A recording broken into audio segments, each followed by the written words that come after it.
I don't want my food to taste healthy. I just want it to be healthy. No. Today, I'm hanging out with my buddy Marvin, and we're gonna make a 3-course meal without a plan. Let's change things up. Taste, try, stick around to see how we do. We're gonna show you a process of us creating a recipe from scratch. I mean, really, we can count on like 1.5 hands the number of ingredients and things. So It's like a gift that keeps on giving. Unless it tastes awful, and then we're just gonna throw it out. yeah. Greetings and welcome to, or welcome back to PB with Jay. Here on the channel, we focus on all things plant-based goodness. And today, I'm gonna take you through what it's like to create a recipe with me on the fly and my buddy Marvin. Yeah, I'm gonna eat this. For those of you that have been around for a while, you might recall Marvin from previous videos where I did an interview with him about his own really impressive weight loss.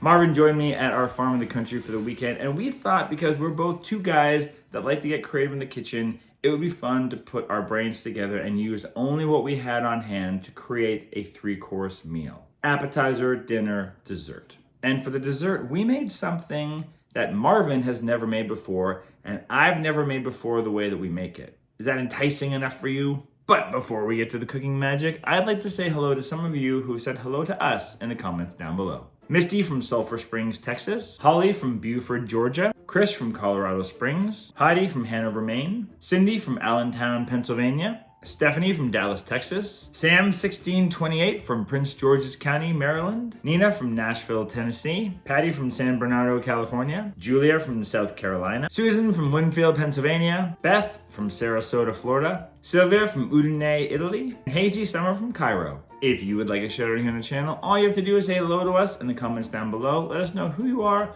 where you're watching from, and what are some of your meals that you just make on the fly. And if you want to bump up on that list, consider joining us over in the Mighty Network for that perk, along with many others, including a group of like-minded individuals who won't yuck your yum, t-shirt on our website, and just generally have good, lovely vibes. And you can get that for the price of a crappy cup of coffee a month. All right, let's see what Marvin and I whip up. So we went to market. And it's very similar to the market haul that I did in a previous video. So I'll show you some of the stuff we got here over top of me talking like this. But it's a lot of similar stuff. A lot of it we're going to use at home this week. But we pulled some of the things out of it. And just the way you're holding that. There, that's not making it better. There you go. So what are we going to do? We're trying to figure out what we want to do. We scoured the kitchen a little bit to see what's available. We have some pasta. All right. And I brought an avocado from home. There it is. And you got excited about a dessert thing that we'll talk about in a second. Yeah, but we were thinking about trying to do some sort of rich sauce. Are we still thinking in the Mexican vein? Well, I think what we were thinking of, but almost like a pesto-y Mexican. Yeah. It's like going to be a weird fusion dish that we're making up on the spot. We're going to show you a process of us creating a recipe from scratch. But I think it's important to note that we're trying to use all of the stuff that's around us. Yeah. So there's a big basil plant out here that's so the basil is pouring. It's lush and it smells delicious. So we're gonna make something out of that, and then we've got all these veggies from today's shopping. So, and we've got pasta. Yeah. So we think we're gonna make a pesto-y kind of sauce, and then we also have like a really nice head of lettuce. It's not romaine, but we're gonna do some form of like a bit of a side salad. So kind of a Caesar dressing. I have a recipe that uses cashews, but I'm pretty sure I can just swap the cashew fat with this avocado that I need to use up either. I think I'll use half of this avocado for the dressing, for the salad, and the other half of the avocado we'll top the pasta with. Right. And we do have a little bit of a pesto-y like sauce that we made last night that might mix in. Might start as the base. We can start with that. And what do we put in that? In that we put cashews. Yeah. Basil. Yeah, the cashews, basil, and the yeast, the nutritional yeast. Nutritional yeast. And you put something sweet in there too, though. I put garlic. I put a little bit. I put a little bit of maple syrup in it just to give it some sweet, and lemon. Lemon. Yeah. So that's the base Salt, we pepper. went with. Yeah. We'll try to remember what we're putting in this thing, and I'll tell you as we go. But we're winging it. And then for dessert, you'd never made... Poached pears. I have before, but it's been a long time. So we found some recipe online that we just are basically gonna steal the formula of like liquid to flavor. And then we're gonna look around and make our own version of a poached pear that will probably add some sliced strawberry to, because we got a bunch of strawberries from the market. And I have some granola, so maybe we'll sprinkle granola on top for a little extra texture. And I think we're gonna do a tea-based. Yeah, that's the poached recipe I found. It's like an Earl Grey tea poaching sauce. We'll let you know what happens as it happens. Hi, Velma. Were you digging? Of course you were digging. You can smell it from like 3 feet away. Yeah, if you just touch the leaf, your finger will smell like it. So nice.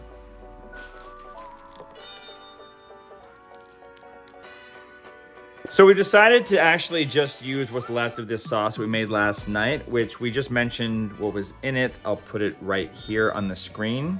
So apologies for not showing you how to make it. I will in a future video, if you would like, make the Caesar salad dressing. Let me know in the comments down below if you'd like to see that. But we just didn't want to waste this. And you know, the pesto sauce we make is gonna be probably in the same vein as that. And for the salad, I think we're just gonna keep it simple. Salt, pepper, I cut up the tomato and the beet, and I just put it on top of a bed of spinach, and then used the pesto-ish sauce that we made yesterday as kind of a dressing. And it looks good. We're going to find out in a few minutes. And a little nooch on top. A little bit of nutritional yeast, yeah.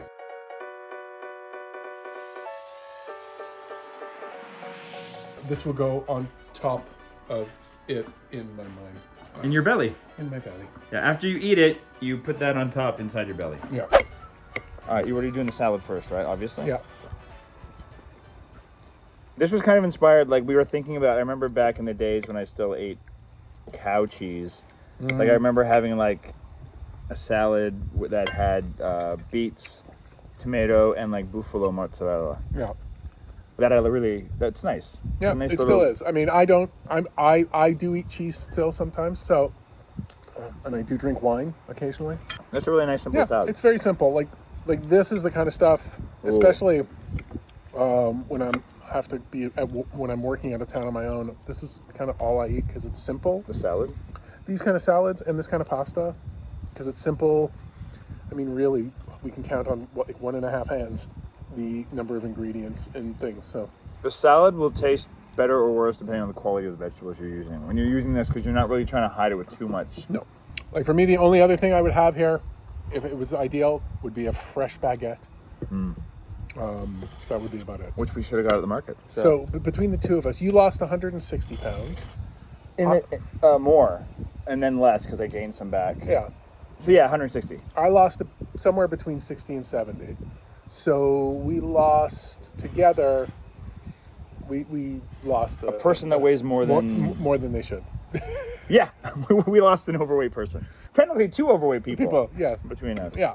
I just want to interrupt cooking for a second because earlier in the video, I mentioned how Marvin and I have had substantial weight loss journeys. And I know a lot of you here on the channel also are in the midst or have had substantial weight loss journeys.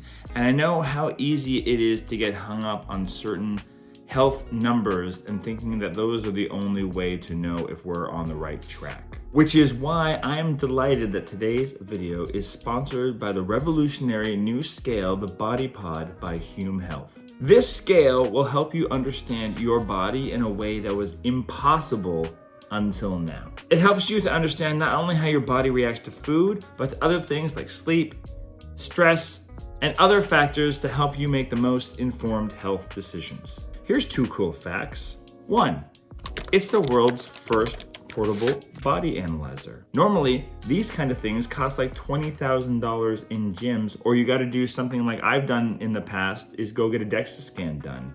And if you're doing those things on the regular, that can add up. Also, you're probably not gonna buy that $20,000 version for your house. The second cool thing it does is it uses AI to study your body's behavior.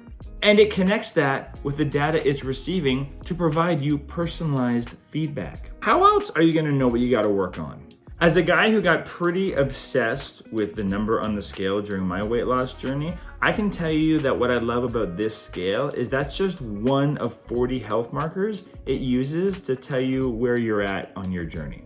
By being able to look at all the factors that matter, like body fat percentage, muscle mass, visceral fat, that's a really important one, and dozens of other health metrics, BodyPod actually gives you an accurate and full picture of your body's health. Until now, a machine like this was only available at a fancy gym or by going to get a DEXA scan done, but now you can get one in your very own home to use whenever you want, and it's even cheaper because I have a 15% off discount code, PB with J, if you use my link in the description down below.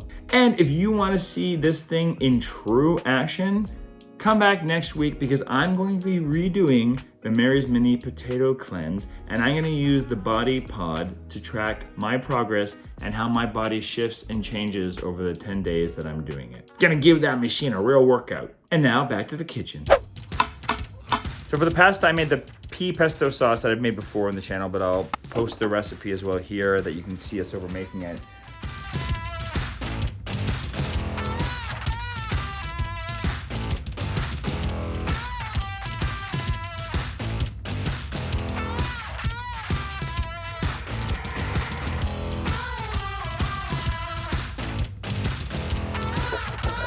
Let's change things up.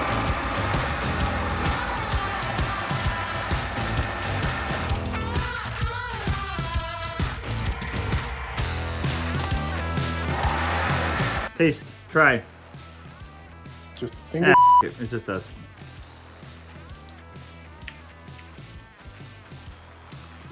I think you can make it a little smoother, maybe a little lemon, but other than that, everything else I like. Otherwise, we cut up some zucchinis and mushrooms and peppers. Oh, you okay? Yeah. And just sauteed that on the stove. Got some black beans, pasta, and then mix that all together with the pesto sauce.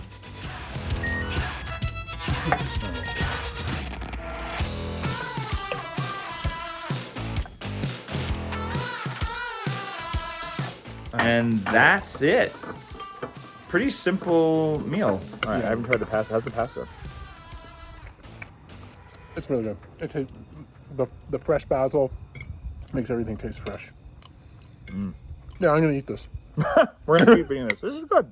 Yeah. All right. Well, we'll be back with our dessert, which I'm excited about it. I haven't had poached pears in a long time, and we're making them with the pears we got at the market, or what they call seconds. So it's like pears that they're just like misshapen, or they got hit by like hail or something, and so they got some spots in them. Yeah. I never understood why that's such a big deal, but it's aesthetics. It's like everyone wants the perfectly shaped vegetables. But if you've ever grown your own vegetables, you know that like they get funky and weird. Yeah, to me, a deformed pear that tastes delicious is still the same as a aesthetically pleasing pear. Yeah, and for that, like we got that for $2 cheaper than the same size of pears that just didn't have that. No. And they all turn into poop the same way. How elegant. I put that on a t-shirt. Would you buy that t-shirt?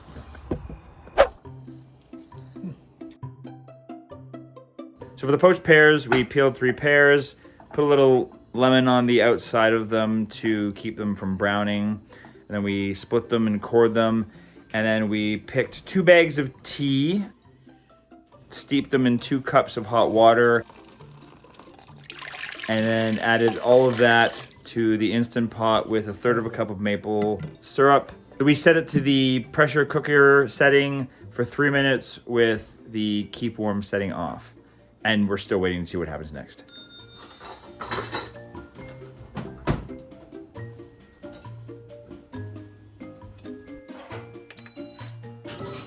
So we reduced the syrup down for about, I don't know, like half an hour? Yeah, about half an hour. We put it on this on the saute setting. And so now what we're gonna do is basically just take some of the pear, some sliced strawberries, then we're gonna drizzle the like reduced poaching liquid, and then put a little granola on top for crunch. And then we'll probably save the extra pears and this syrup and add it to our oatmeal in the morning. It's like a gift that keeps on giving. Unless it tastes awful, and then we're just gonna throw it out. Yeah. Then we're giving it back to nature. Ah, it still keeps giving. I guess I just want to have some of the pear on its own, maybe. With the syrup first. That's smart. Oh, wow. That's really nice. Oh, wow. That's really good. And that was nothing to do, really. That was so simple. And depending on the tea you use, Yeah. like if you like English breakfast, if you like orange pico, if you like Earl Grey. Earl Grey peppermint, I guess you can do that. I'd be curious about Earl Grey, but I think that's kind of like standard. Oh, and the granola gives a nice little crunch. yeah. That's just my standard granola recipe. It's on my website. I made videos about it. Put a link in the description down below. And It tastes almost healthy and desserty at the same time. what did I say earlier? I was like, I don't want my food to taste healthy. I just want it to be healthy. Yeah. That's my general vibe. I'm actually really looking forward to having the rest of this in my breakfast too. Yeah. Well, that's the beauty, is like you could do a couple of these and just leave them in the fridge. Oh, and actually, the recipe, this, you can freeze the pears and you can use them later in the year as well. So that's it. So if you got more pears than you know what to do with, pears can start to turn fast too, right? I think so. So that's the kind of thing that it's so easy to do this in bulk in your Instant Pot. Well, right now when we're doing this, it's the season for pears. Yeah. And fruit. So if you want to do a harvest and make a fancy dessert now that you can have later in the year. That's true. All right. Yeah. Thanks for cooking with me, buddy. You're welcome. Thank you for paying for the food. Oh. Thanks for joining Marvin and myself as we cooked on the fly. If you like this kind of video, let me know in the comments down below, and maybe I'll consider doing another one in the future. Also, don't forget to use my 15% off discount code in the link down below to get yourself one of those revolutionary new body pods. And if you haven't subscribed to the channel yet, please do so for more videos like this. Hit the like button to let YouTube know to share it with other people. And since you're still ticking around, this is the one. This is the absolute one. YouTube scoured through my videos and went, hey, you need it. It's right here. Or you can put it on your watch later. But since you're here, watch it now, maybe. Maybe.